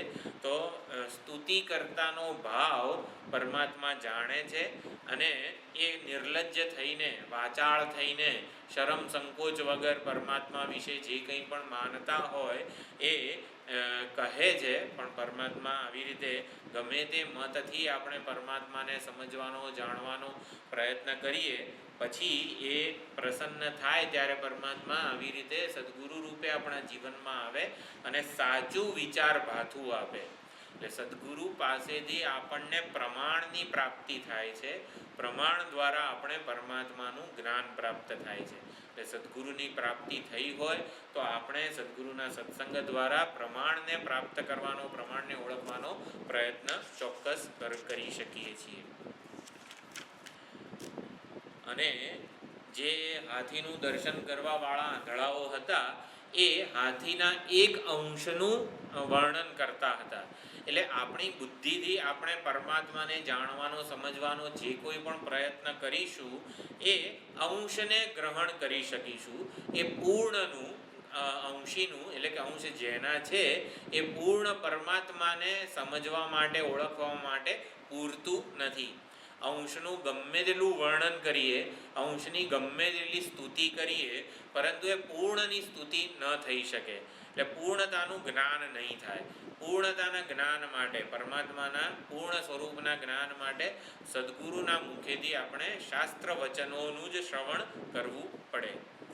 તો શાસ્ત્ર વચન જે જીવ, જગત અને ઈશ્વર વિશેનું આપણે સાચી સમજ સદગુરુના સત્સંગ દ્વારા પ્રાપ્ત થતી હોય છે. આપણા જે પરંપરાના આચાર્યો છે એમના દ્વારા, એમના સત્સંગના લાભ દ્વારા આ પ્રમાણ પ્રાપ્ત થાય છે. જીવ વિશેની સાચી સમજ, આપણે કોણ છીએ, આપણે આ જગતમાં કેમ આવ્યા છીએ, જગતમાં કંઈક પ્રાપ્ત કરવાનું છે, જગતમાં કંઈક લક્ષ્ય છે આપણું, કે બસ એમ જ જીવન પસાર કરવાનું છે. એટલે જીવ વિશેની સાચી સમજ પ્રાપ્ત થાય છે આપણને. આપણે વાત કરી હતી કે આપણે બધા મુસાફર છીએ. જાગ ઉઠ જાગ મુસાફિર ઘોર ભઈ, અબ રૈન કહા જો સોવત હૈ. તો મુસાફિર છે એટલે કે આપણે પ્રગતિ, ગતિ કરવાની છે, લક્ષ્ય તરફ પ્રયાણ કરવાનું છે. એટલે કે જાગવાનું છે. જાગવાનું છે એટલે આપણે ઘરેથી નીકળ્યા છીએ, ઘરેથી નીકળી ગયા છીએ, પરંતુ લક્ષ્ય સુધી પહોંચ્યા નથી. તો મુસાફિર છીએ એટલે આપણે લક્ષ્ય સુધી પહોંચવાનું છે, એ આપણે હંમેશા ધ્યાન રાખવાનું. તો જીવ વિશેની સાચી સમજ પ્રાપ્ત થાય. આ જગત કેવું છે તો આપણે વાત કરી, જગત નિશાળ છે. જગતમાં જે કંઈ પણ આપણને સાધનો પ્રાપ્ત થયા છે, સ્વજનો પ્રાપ્ત થયા છે, જે કંઈ પણ પ્રાપ્ત થયું છે એનો ઉપયોગ કરીને સંસારરૂપી ખીણમાંથી બહાર નીકળવાનો રસ્તો કોઈક રીતે શોધવાનો છે. એટલે જગતનું સાચું સ્વરૂપ સમજાવે છે આચાર્યો. જીવ, જગત અને ઈશ્વર, અને ઈશ્વરનું, પરમાત્માનું, ભગવાનનું સાચું સ્વરૂપ આપણને આચાર્યો સત્સંગ દ્વારા સમજાવે છે. જીવ, જગત, ઈશ્વર, બંધન, મોક્ષ અને મોક્ષનો ઉપાય. જીવને જે બંધન છે, આપણને જે સમસ્યાઓ છે, આપણું દુઃખ, પરતંત્રતા વગેરે બંધન આપણને સાલે છે, આપણને ખૂંચે છે, આપણે એને સહન કરી શકતા નથી.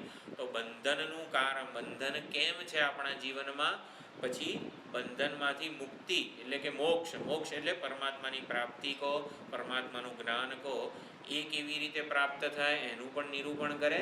અને મોક્ષનો ઉપાય શું છે તો જ્ઞાન. જ્ઞાન એટલે સત્સંગ દ્વારા આપણને જે જ્ઞાન પ્રાપ્તિ થાય. તો જીવ, જગત, ઈશ્વર, બંધન, મોક્ષ અને મોક્ષનો ઉપાય, આ 6 વસ્તુનું આપણને આચાર્યના મુખેથી આવી રીતે સત્સંગ લાભ દ્વારા જ્ઞાન થતું હોય છે. તો જીવ, જગત અને ઈશ્વર વિશેની મનોકલ્પિત, આપણા મન દ્વારા, આપણી બુદ્ધિ દ્વારા જે કંઈ સમજ પ્રાપ્ત થઈ હોય એ રીતે જાણવાનો પ્રયત્ન કરવાનો નથી. આપણો પ્રયત્ન તો હાથીનું વર્ણન જેમ આંધળા કરે એવો જ હશે. અને એટલા માટે સૌથી પહેલાં પ્રમાણ પ્રાપ્ત કરવું પડે. અને પ્રમાણ છે સત્સંગ દ્વારા આપણને સાચું જ્ઞાન પ્રાપ્ત થાય. એટલે વેદાંતરૂપી પ્રમાણથી સત્યને સમજવાનો પ્રયત્ન કરવાનો છે. જેટલા જુદા જુદા મત, અમુક જણા જગતને સત્ય કહે છે, અમુક જણા જગતને ક્ષણિક કહે છે, અને એના દ્વારા પરમાત્મા કેવા છે એનું પણ અનુમાન કરે છે. સમસ્ત અને વ્યસ્ત વિષયમાં પણ જુદા જુદા બધા મતો કે માન્યતાઓ રજૂ કરે છે. વ્યસ્ત વિષયે અને સમસ્ત વિષયે જે છે એટલે વૈજ્ઞાનિકો જે પહેલાંના આપણા વૈદિક કાળમાં કણાદ અથવા તો કણાદ ઋષિ થઈ ગયા, તો કણાદ ઋષિના બધા અનુયાયીઓ જે છે એને પરમાણુવાદી કહેવાય. પરમાણુવાદી એટલે આજના વૈજ્ઞાનિકો જગતના મૂળભૂત બંધારણીય એકમને શોધવાનો પ્રયત્ન કરે. આ જગત કેવી રીતે ઉત્પન્ન થયું હતું, તો કે અમુક વર્ષો પહેલાં બિગ બેંગ એક મોટો ધડાકો થયો અને એમાંથી આ જગત ઉત્પન્ન થયું. તો એ ધડાકો થયો એ પહેલાં શું હતું, તો એ કણ કયો હતો, એટલે કે કણ સ્વરૂપે પરમાત્માને શોધવાનો પ્રયત્ન કરે, જગતના કારણને સમજવાનો પ્રયત્ન કરે. બધા જ વૈજ્ઞાનિકો આજકાલના જગતને સમજવાનો પ્રયત્ન કરે છે. જગતમાં આટલી ઋતુઓ છે, આવી રીતે આ બધું ચાલે છે, જગતના કાયદાઓ છે, બધા બળ જેટલા પણ કાયદાઓ છે એને સમજવાનો પ્રયત્ન કરે છે. તો જગતને ક્યારે સમજી શકે, તો જગત જેનામાંથી જન્મેલું છે એને સમજવાનો પ્રયત્ન કરે છે. એટલે બધા જ વૈજ્ઞાનિકો કોઈક કણ સ્વરૂપે, અણુ ને પરમાણુ, પરમાણુમાં પણ ઇલેક્ટ્રોન પ્રોટોન ને આવી રીતે કોઈક રીતે એક નાનામાં નાના કણને સમજવાનો પ્રયત્ન કરે છે. એટલે એને સમજી લઈએ ને તો જગતને સમજી લઈએ, જગતને સમજી લઈએ ને તો પછી જગતમાં સુખી થવાનો કાયમી ઉપાય આપણને મળી જાય. એટલે કોઈક રીતે એ લોકો જગતમાં જગતના આ કણને એટલે કે સત્યને સમજવાનો, શોધવાનો પ્રયત્ન કરે છે. વૈજ્ઞાનિકોની આ શોધ ક્યારેય પૂરી નહીં થાય. આપણે 10મા છોકરાનું જે ઉદાહરણ જોયું હતું, 10મા છોકરાનું ઉદાહરણ ગયા વખતે જોયું હતું, તો 10મો જગતમાં શોધવાથી કોઈ દિવસ પ્રાપ્ત થશે, એટલે કોઈ દિવસ પ્રાપ્ત, ગમે તેટલી વૈજ્ઞાનિક સાધનો શોધીશું, આધુનિક આકાશમાં શોધીશું ને પાતાળમાં શોધીશું ને ગમે ત્યાં જઈશું, અનેક સાધનો વિકસાવીશું 10માને શોધવા માટે, પણ 10મો નહીં મળે. આ 10મો જ જગતનું કારણ છે, 10માને શોધવા માટે જ આ જગતનું સર્જન થયેલું છે. આપણે કોઈક રીતે આપણા હૃદયમાં રહેલા 10માને, આ 10મો એ જ પરમાત્મા છે, આપણા ઈષ્ટદેવ છે. 10માને શોધવા માટે જ પરમાત્માએ આ જગતનું સર્જન કરેલું છે. આપણે બધા 10માને શોધી રહ્યા છીએ. એ કોઈક રીતે 10માની શોધ જગતમાં કરવાની નથી, પરંતુ જગતમાં જે કંઈ પણ સાધનો ઉપલબ્ધ છે એનો સદુપયોગ કરીને આપણા હૃદયમાં 10માને શોધવાનો છે. હૃદયમાં શોધવાનો છે, આમ હૃદયમાં આમ ક્યાંક શોધવા વૈજ્ઞાનિકો બધું ઓલી નળીઓ નાખે ને શોધી નાખે પરમાત્મા, તો એ હૃદય નહીં, આપણું અંતઃકરણ કે હૃદય જે છે એ સૂક્ષ્મ છે, એ કોઈ ભૌતિક વસ્તુ નથી. તો એવી જ રીતે આપણા હૃદયમાં અંતઃકરણ જે હોય, હૃદયને જ અંતઃકરણ કહેવાય છે. અંતઃકરણમાં વિચારો જ્યાંથી સ્ફુરી રહ્યા છે ને એને હૃદય કહેવાય. હૃદય એટલે શું, જ્યારે પણ કહીએ છીએ હૃદયસ્થ પરમાત્મા વગેરે આપણે શબ્દ બોલીએ છીએ, તો હૃદય એટલે શું, અંતઃકરણ એટલે શું, તો વિચારો જ્યાંથી ઉદ્ભવે છે એને એ સ્થાન આપણું હૃદય છે. વિચારો, જેમ કે 10મા 12માની એક્ઝામ હોય, હું વિદ્યાર્થી છું એવું મને સભાનતા હોય, તો મને ભણવાના વિચારો આવે, ભણવાનું. જ્યારે આપણે સવારે પૂજા વગેરે કરતા હોઈએ છીએ ત્યારે શું નિશ્ચય હોય છે પોતાના વિશેનો, હું ભક્ત છું, ભગવાનનો ભક્ત છું. સદગુરુની પૂજા કરતા હોઈએ ત્યારે સદગુરુનો સેવક છું, હું સેવક છું, હું ભક્ત છું, એવો નિશ્ચય બુદ્ધિનો હોય છે. અને એવો નિશ્ચય હોય ને એટલે એ પ્રમાણે વિચારો જન્મે. તો આ વિચારો જ્યાંથી જન્મે છે ને એ હૃદય છે. અને એ હૃદયમાં આપણે પરમાત્માને ઓળખવાના છે, પરમાત્માને જાણવાના છે. તો એ હૃદયરૂપી સ્થાનમાં સુંદર રીતે આપણા શાસ્ત્રો અને આચાર્યો પરમાત્માની ઓળખ કરાવે છે. એટલે હૃદયમાં ઓળખી લે તો બધા વિચારો આપણા ભગવદ કેન્દ્રિત બની જાય.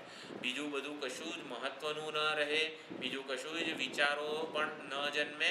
માત્ર કેવળ ને કેવળ પરમાત્માના જ સેવક, પરમાત્માના જ સાચા ભક્ત હોઈએ એવા જ વિચારો, એવું જ વાણી દ્વારા બોલીએ, એવું જ મન દ્વારા આપણે ચિંતન કરીએ, બુદ્ધિ દ્વારા એવા જ ભગવદ અનુકૂળ નિર્ણયો લઈએ. અહંકાર પણ એની જ સેવા કરે, આ શરીર જે છે એ પણ એની જ સેવા કરે. તો આવી રીતે હૃદયમાં ઓળખવાની વાત આગળ કરે છે. બસ 8મા શ્લોકમાં હવે 9થી 24 શ્લોકો છે એ ભક્તિ પ્રધાન છે. હવે ભક્તિ શબ્દના ઘણા, એટલે આમ તો અર્થ ભજનમ ભક્તિ વગેરે અખંડાનંદજીનું પુસ્તક કોઈએ વાંચ્યું હોય તો એમાં ભક્તિ શબ્દના 9 અર્થ કરેલા છે. મુખ્યત્વે આપણે જે શાસ્ત્રો, પુરાણો, ભાગવત, શિવમાં પુરાણ જે કંઈ પણ છે આપણી પાસે સાહિત્ય ઉપલબ્ધ, એમાં 2 અર્થમાં ભક્તિ શબ્દ વપરાતો હોય છે. એટલે ભક્તિનો એક અર્થ છે પ્રેમ.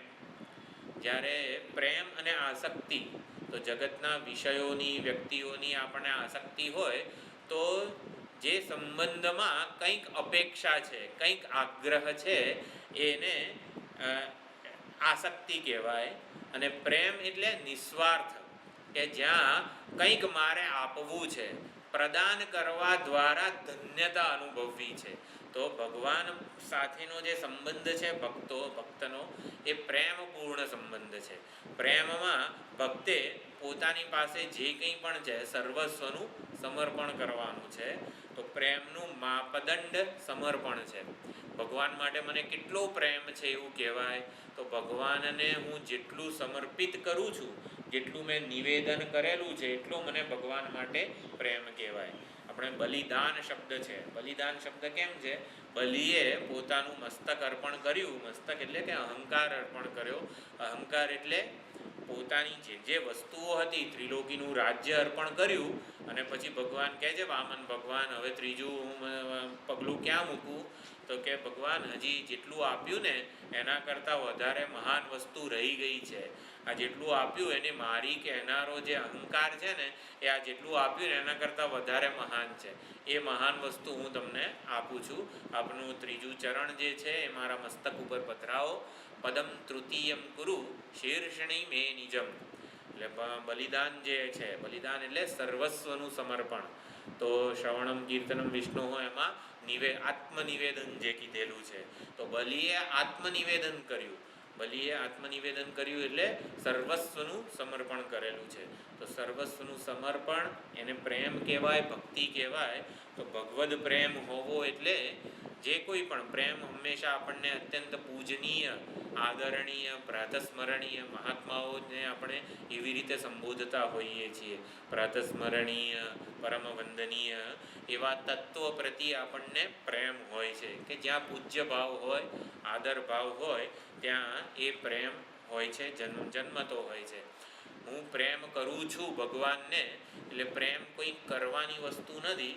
પ્રેમ આપોઆપ હૃદયમાં જન્મતો હોય છે. એટલે પ્રેમમાં કર્તૃત્વ નથી, પ્રેમમાં સંકલ્પ નથી.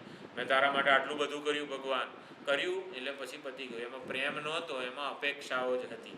ભગવાન સાથે આમ બિઝનેસ. ભગવાન મને 99% જોઈએ છે, આ એક નારિયેળ ચડાવું છું, એટલે 99% એક નારિયેળના બદલામાં આપણે માગીએ છીએ. એટલે એને પ્રેમ ન કહેવાય. પ્રેમ કોને કહેવાય? જ્યાં આપવા દ્વારા કંઈક ધન્યતા અનુભવીએ છીએ, કૃતકૃત્યતા અનુભવીએ છીએ. બલિએ સર્વસ્વનું સમર્પણ કર્યું, ધન્ય થઈ ગયો, એનો ઉદ્ધાર થઈ ગયો. એવી રીતે તો માતૃદેવો ભવ, પિતૃદેવો ભવ. માતા માટે આપણને પણ પૂજ્ય ભાવ હોય, આદર ભાવ હોય. પિતા માટે, આચાર્ય માટે, ઈશ્વર માટે, જ્યાં જ્યાં પણ પૂજ્ય ભાવ, આદર ભાવ હોય ત્યાં ત્યાં આપણને પ્રેમ આપોઆપ જન્મતો હોય છે. પ્રેમ 3 પ્રકારનો છે. 3 પ્રકારનો છે એટલે આપણે 3 પ્રકારે પ્રેમ કરતા હોઈએ છીએ. સુખના સાધનો માટે પ્રેમ છે. આપણને સુખ પ્રિય છે, સુખ માટે પ્રેમ છે, આનંદ માટે પ્રેમ છે. તો આનંદ કે સુખ, શાંતિ, પ્રસન્નતા જ્યાં જ્યાંથી પ્રાપ્ત થાય એ સાધનો માટે પ્રેમ છે. કે હા ભાઈ, મને આવો મોબાઈલ જોઈશે તો મને સુખ મળશે, એટલે કે સુખનું સાધન એવો મોબાઈલ. તો મોબાઈલ માટે મને પ્રેમ કેમ છે? કારણ કે મોબાઈલ મને કામનો છે, મારું પ્રયોજન સિદ્ધ કરનારો છે. એટલે સાધન માટે પણ મોબાઈલને હું પ્રેમ કરું છું. કેમ? કારણ કે મોબાઈલ મને અનુકૂળ છે. એટલે સાધનો માટે પ્રેમ છે. પછી સાધ્ય માટે પ્રેમ છે. સાધ્ય માટે પ્રેમ એટલે એના દ્વારા મને મારું કાર્ય સિદ્ધ કરવું છે. એટલે સુખના સાધનો માટે પ્રેમ છે, એટલે એને સાધન પ્રેમ કહેવાય. સુખ માટેનો જે પ્રેમ છે એ આવી રીતે સાધ્ય પ્રેમ છે. અને કોઈ પણ વ્યક્તિ, વસ્તુ, પરિસ્થિતિ જે કોઈ પણ આપણને પ્રાપ્ત કરવાનો, મેળવવાનો પ્રયત્ન કરતા હોઈએ છીએ એ પોતાના માટે, એટલે કે મને અનુકૂળ થાય ને તો એ મને ગમે. આ મોબાઈલ મને અનુકૂળ થાય ને તો મને ગમે. ચાલુ સત્સંગમાં વાગે તો બધા મારી સામું જોઈએ, મને થોડી શરમ સંકોચ અનુભવાય, ત્યારે મોબાઈલ મને જે વચ્ચે વાગે ને એવો મોબાઈલ મને પ્રિય નથી. મોબાઈલ કેવો મને પ્રિય છે? જે મને અનુકૂળ હોય ને એવો મને પ્રિય છે. વાપરતા જ ના આવડે એવો મોબાઈલ મને પ્રિય નથી.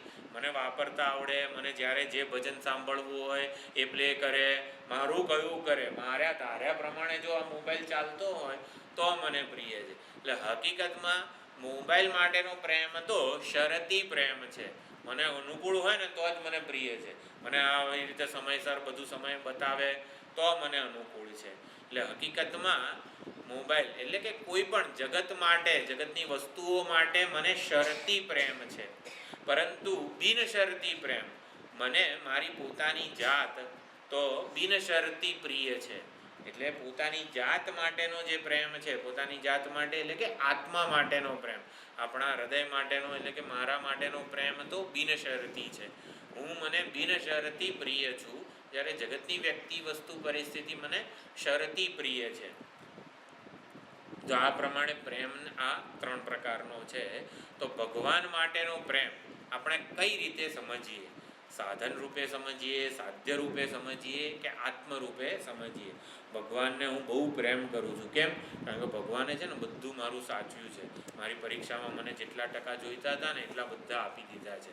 ભગવાને મને બધી અનુકૂળતા કરી. મને સાયકલ જોઈએ ને ત્યારે સાયકલ આપી, સ્કૂટર જોઈએ ત્યારે સ્કૂટરની પણ વ્યવસ્થા કરી દીધી. એટલે ભગવાને શું કર્યું છે? સાયકલ જોઈતી હતી, સ્કૂટર જોઈતું હતું, એ આપ્યું માટે પ્રેમ. એટલે હકીકતમાં પ્રેમ ભગવાન માટે નથી, સાયકલ કે સ્કૂટર વગેરે માટે છે. એટલે ભગવાનનો સાધન રૂપે આપણે ઉપયોગ કર્યો. ઉપયોગ એટલે સાધન, ભક્તિ રૂપ પ્રેમ છે. ભગવાનનો સાધન, ભગવાન મને આટલા ટકા જોઈએ છે, એના માટે હું આટલા જપ કરીશ, આટલા વાર હનુમાન ચાલીસા કરીશ, આ બધું કરીશ, પણ મને ટકા જોઈએ છે આટલા પરીક્ષામાં. થોડીક મહેનત નથી થઈ પણ ભગવાન તું સાચવી લેજે.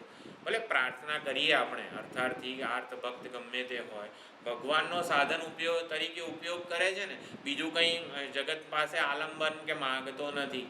ભગવાનનો ભક્ત જ છે, ભલે ભગવાનનો સાધન તરીકે ઉપયોગ કરે છે. પછી એકવાર ખબર પડે, સાધન તરીકે ઉપયોગ કરતાં કરતાં ભગવાનનો એના જીવનમાં પ્રવેશ થાય. કંઈ પણ કરતાં પહેલાં એ ભગવાનને પ્રાર્થના કરે, ભગવાન આ જઉં છું સાચવી લે છે, ભગવાન આ કરું છું જરા ધ્યાન રાખજે. એટલે ભગવાનનો સાધન તરીકે ઉપયોગ કરતાં કરતાં ધીમે ધીમે પ્રેમ વધતો જાય. એના જીવનમાં ભગવાન માટેનો પ્રેમ વધતો જાય. અને પછી એ સમજી લે કે હકીકતમાં આ વ્યક્તિ, વસ્તુ, પરિસ્થિતિ જગતની પ્રાપ્ત કરવી મહત્વની નથી, ભગવાનને પ્રાપ્ત કરવો મહત્વનો છે. ભગવાન મળશે ને તો આ બધું મળી જશે. એટલે ભગવાનને સાધ્ય રૂપે, સાધ્ય એટલે પ્રાપ્ત કરવા યોગ્ય રૂપે સમજે. પહેલાં કંઈક અમુક ટકા, અમુક સ્કૂટર વગેરે જગતની વસ્તુઓ માટે એને ભગવાનનો સહારો લેવો પડતો હતો. હવે ભગવાનને જ પ્રાપ્ત કરવા છે, ભગવાનને જાણવા છે, ભગવાનને પ્રાપ્ત કરવું છે. એના જીવનમાં સૌથી વધારે મહત્વનો ભગવાન બને. ભક્તના, સાધકના જીવનમાં સૌથી વધુ મહત્વનું બને ભગવાન. ત્યારે એ સાધ્ય રૂપે પ્રેમ કરે છે ભગવાનને, સાધ્ય રૂપે ભક્તિ કરે છે ભગવાનની. અને પછી જ્યારે ભક્તિ કરતાં કરતાં એની બુદ્ધિ પરિપક્વ થાય અને ભક્તિ પણ એની પરિપક્વ થાય, ત્યારે ભગવાન આની સુંદર બધી આરાધના, ઉપાસના કરવા દ્વારા ભગવાન પ્રસન્ન થાય અને આવી રીતે સદગુરુ રૂપે, આત્મ સ્વરૂપે ભગવાનને જાણે. સાધન અને સાધ્ય રૂપે જ્યાં સુધી ભક્તિ થાય છે ત્યાં સુધી ભક્તથી ભગવાન જુદો જ, પરોક્ષ રહી જાય છે. અને જ્યારે આ ભક્તિની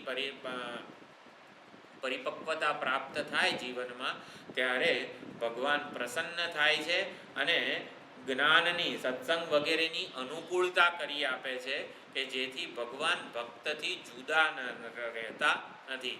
ભક્ત પોતાના હૃદયમાં જ હૃદયસ્થ પરમાત્માને ઓળખી લે છે, ત્યારે એ સૌથી વધારે પ્રિય બની રહે છે. એટલે ભગવાન પ્રિયતમ બની રહે છે.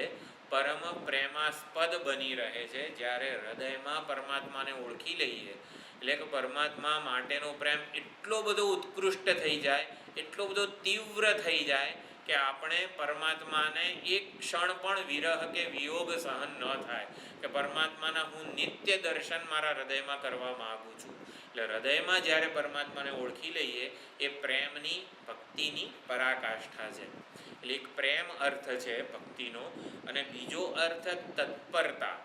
આપણે મુખ્યત્વે આપણા જેટલા પણ જે શાસ્ત્રો ભણીએ છીએ, પુરાણો, ભાગવત વગેરે, એમાં ભક્તિ શબ્દ બે અર્થમાં વપરાય છે, એક પ્રેમ અને બીજો તત્પરતા.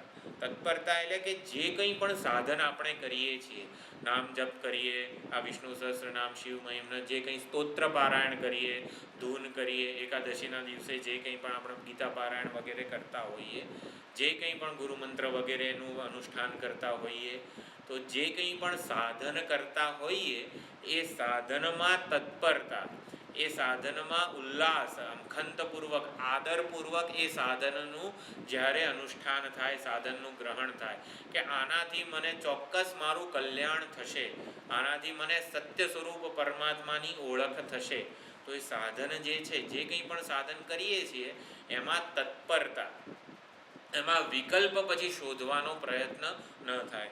એટલે કે સાધન જે કરીએ છીએ એમાં વરણ, એ જેમ કે સ્વયંવરમાં કેવું, જે રાજકુમારી હોય છે એ એક રાજાનું વરણ કરે છે. વરણ કરે છે ત્યારે કેવું કે બીજા બધા રાજાઓને એ ના પસંદ કરે છે, અને બીજા બધાઓના ત્યાગપૂર્વક એક રાજાની પસંદગી કરે છે. તો એવું જ પરમાત્મા જે છે, એટલે જગતની વ્યક્તિ, વસ્તુ, પરિસ્થિતિ એ નહીં, પરંતુ માત્ર ને માત્ર એક પરમાત્મા જ મારા માટે પ્રેમનો, મારા પ્રિયતમ હોય. પ્રિયતમ હોય એટલે પરમ પ્રેમનું આસ્પદ હોય. આસ્પદ એટલે કે અધિષ્ઠાન હોય. તો પરમ પ્રેમ મને પરમાત્મા પાસેથી જ મળી શકે છે. તો તત્પરતા એ અર્થમાં પણ ભક્તિ શબ્દ છે. તો ભગવદ્ ગીતામાં પણ કર્મયોગ, ઉપાસના યોગ અને જ્ઞાન યોગ, આ ત્રણ જે છે, કર્મયોગ એટલે 1 થી 6 અધ્યાય ભગવદ્ ગીતાના, 7 થી 12 અધ્યાય ઉપાસના યોગ, અને 13 થી 18 અધ્યાયને જ્ઞાન યોગ કીધું છે. તો કર્મયોગ, ઉપાસના યોગ અને જ્ઞાન યોગ એ પરમાત્માની પ્રાપ્તિમાં જે તત્પરતા છે ને એનું વર્ણન કરે છે. એટલે ભક્તિનો બીજો અર્થ આ કર્મયોગ રૂપી ભક્તિ, ઉપાસના યોગ રૂપી ભક્તિ અને જ્ઞાન યોગ રૂપી ભક્તિ. એટલે અમે તો જ્ઞાનવાળા, અમે તો ભક્તિ ના કરીએ, અમે તો ભક્તિવાળા, અમે આ બધું ના કરીએ. એટલે ભક્તિનો આવો આમ સાદો અર્થ નથી. હકીકતમાં આપણા પુરાણો અને આચાર્યોએ જે અર્થ પ્રદાન કર્યો છે, પ્રેમ, પ્રેમ એટલે કે જે નિસ્વાર્થ છે, જેમાં કોઈ અપેક્ષા કે આગ્રહ નથી, એ અર્થ છે. અને ભક્તિનો બીજો અર્થ કર્મયોગ રૂપી ભક્તિ, ઉપાસના યોગ રૂપી ભક્તિ અને જ્ઞાન યોગ રૂપી ભક્તિ. તો ભક્તિની પરાકાષ્ઠા પરમાત્માનું જ્ઞાન છે, અને પરમાત્મા જ્ઞાનની પરાકાષ્ઠા ભક્તિ છે. એટલે ભક્તિ અને જ્ઞાન બે સ્વતંત્ર જુદા સાધનો, આમ સાધનાઓ, અમે ભક્તિ કરીશું અને અમે જ્ઞાન પ્રાપ્ત કરીશું એવું હકીકતમાં નથી. જ્ઞાનની પરાકાષ્ઠા ભક્તિ છે, ભક્તિની પરાકાષ્ઠા જ્ઞાન છે. બંને એકબીજાનું સાધન છે. તત્પરતા જે અર્થ છે એ રીતે જોવા જઈએ તો કર્મયોગ રૂપી ભક્તિ કરવાની છે, જ્ઞાનયોગ રૂપી ભક્તિ કરવાની છે. ઉપાસના એટલે કે આરાધના, પરમાત્માનું ચિંતન વગેરે છે, વિભૂતિઓનું ચિંતન, તો એની આરાધના રૂપી ભક્તિ કરવાની છે. એટલે એના દ્વારા પરમાત્માને સમજવાનો પ્રયત્ન કરીએ. ભક્તિ એટલે આવા સાધનોથી પરમાત્માને સમજવાનો પ્રયત્ન કરીએ. તો કર્મયોગ રૂપી ભક્તિથી ભગવાનને આપણે જ્યારે ભજીએ છીએ ત્યારે ભગવાન વિશેની જે સમજ છે એ ભગવાન આવી રીતે જગતના કર્તા છે. જગત પરમાત્માએ સર્જેલું છે, પરમાત્મા જ એનું પાલન કરી રહ્યા છે, અને એ જ પરમાત્મા જ સમગ્ર જગતને ચલાવે છે. મારા જીવનને પણ પરમાત્મા ચલાવી રહ્યા છે. તો એવા પરમાત્માને હું શું અર્પણ કરું? તો મારા કર્મોરૂપી પુષ્પો હું એવા પરમાત્માને અર્પણ કરું છું. આ કર્મયોગ રૂપી ભક્તિ છે. પછી ઉપાસના યોગ રૂપી ભક્તિ જે છે એમાં જગતના કારણ રૂપે, જેમ વડનું ટેટું હોય એ જ સમગ્ર વટવૃક્ષ બની જાય, કેરીની ગોટલી હોય એ જ સમગ્ર આંબોનું મોટું ઝાડ બની જાય, તો એવી જ રીતે પરમાત્મા જ સમગ્ર જગત રૂપે વ્યક્ત થયા છે. પરમાત્માનું કોઈ એક રૂપ એવું નથી, જેટલા પણ રૂપ છે ને એ બધા પરમાત્માના જ છે. પરમાત્મા જ માતા બનીને મારા જીવનમાં આવ્યા, પરમાત્મા જ પિતાજી બનીને મારા જીવનમાં આવ્યા, પરમાત્મા જ આચાર્ય રૂપે મારા જીવનમાં આવ્યા, પરમાત્મા જ મિત્ર બનીને મારા જીવનમાં આવ્યા. જે કંઈ પણ મારા પુસ્તકથી માંડીને જે કંઈ પણ આ જગતમાં છે એ બધા પરમાત્માનું જ રૂપ છે. એટલે વિશ્વરૂપ જે છે એ પરમાત્માની ભક્તિ, એટલે ઉપાસના યોગ રૂપી ભક્તિથી પણ પરમાત્માનું ભજન થાય. અને પછી જ્ઞાન યોગ રૂપી ભક્તિથી પરમાત્મા જગતનું સંહાર કરે છે. સંહાર કરે છે એટલે જગતનો નાશ કરે છે. તો જગતનો નાશ કરે છે તો ભગવાનને ક્રૂર ના કહેવાય. ભગવાને આવું બધું જે આતંકવાદી રૂપ છે, પછી જે કંઈ પણ આ સુનામી, વાવાઝોડું, આ અતિશય કોરોના વગેરે જે રૂપ હતું એ ભગવાનનું હતું. આવું વિનાશકારી રૂપ, અત્યંત દ્વેષ જન્માવે એવું રૂપ ભગવાનનું છે? તો કે ના, ભગવાનનું એટલે ભગવાનને જ્યારે આવી રીતે સાચી રીતે જાણવાનો પ્રયત્ન કરીએ ત્યારે જગતના અધિષ્ઠાન રૂપે પરમાત્માને જાણવાના છે. એ જ્ઞાન યોગ રૂપી ભક્તિ, એટલે કે આ બધું કરવા દ્વારા પરમાત્માને જરા પણ લેપાયમાન થતા નથી. એ અસંગ અને ઉદાસીન જ રહે છે. એ રહસ્ય ભગવદ્ ગીતાના છેલ્લા 6 અધ્યાયમાં ભગવાને પ્રગટ કરેલું છે. જગતના અધિષ્ઠાન રૂપે, જેમ અધિષ્ઠાનમાં કોઈ વસ્તુનો સ્પર્શ થતો નથી, પરમાત્મા જે કંઈ પણ કરે છે અત્યંત પ્રેમથી સમગ્ર વિશ્વના કલ્યાણ માટે કરે છે. જે કંઈ પણ કરે છે તો એ સમજવા માટે પરમાત્માનું સાચું જ્ઞાન જોઈએ. તો એ જ્ઞાન યોગ રૂપી ભક્તિ જે છેલ્લા 6 અધ્યાયમાં છે, તો આ ભક્તિ વિશેની ટૂંકમાં અમે સમજ આપી. હવે આગલા જે 10મા શ્લોકથી સુંદર ભગવાન મહાદેવની, શંકર ભગવાનની બધી ભક્તિ પ્રધાન નિરૂપણ શરૂ થાય છે. તો એને આપણે આવતી વખતે જોવાનો પ્રયત્ન કરીશું. ઓમ પૂર્ણમદઃ પૂર્ણમિદં પૂર્ણાત પૂર્ણમુદચ્યતે પૂર્ણસ્ય પૂર્ણમાદાય પૂર્ણમેવાવશિષ્યતે. ઓમ શાંતિ શાંતિ શાંતિ. હરિ ઓમ. શ્રી ગુરુભ્યો નમઃ. હરિ ઓમ.